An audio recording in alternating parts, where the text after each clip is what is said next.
আল্লাহ আমার তো বাবা নাই আল্লাহ। আল্লাহ কিছুদিন আগে আমার বাবা আল্লাহ বিদায় নিয়ে গেছিল আল্লাহ। এই কবরে আমার বাবা শাহিদ আল্লাহ। দুনিয়ার কোন গুণের কারণে যদি আমার বাবা কবরে আটকা পড়ে থাকে আল্লাহ, আল্লাহ তার সন্তানাতি হয়ে আল্লাহ আমরা মাপ চাই আল্লাহ, তুমি মাফ করে দাও। ডাকিব আমরা বাবা বলিয়া,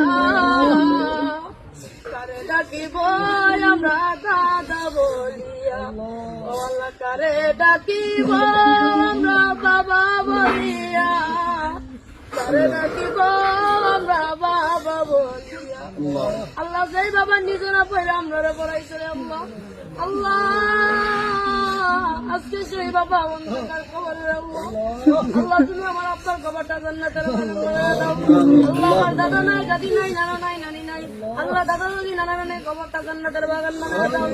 আল্লাহ তারা তো দুয়ার আসে বসে থাকে রে আল্লাহ, আল্লাহ তারা দুনিয়া আওলাদ পাঠাইছে আল্লাহ, তারা তো আজকে অন্ধকার কবরে, তারা আওলাদের কাছে আল্লাহ সাহায্য চাই। আল্লাহ তুমি তো তোমার হাবিব বলেছে কোন এতিম সন্তান যদি তার আব্বার কবরের কাছে আল্লাহ চোখের পানি বলায় তার আব্বার জন্য দোয়া করে আল্লাহ ডাক দিতে দেরি হয়, আল্লাহ তুমি ডাক কবুল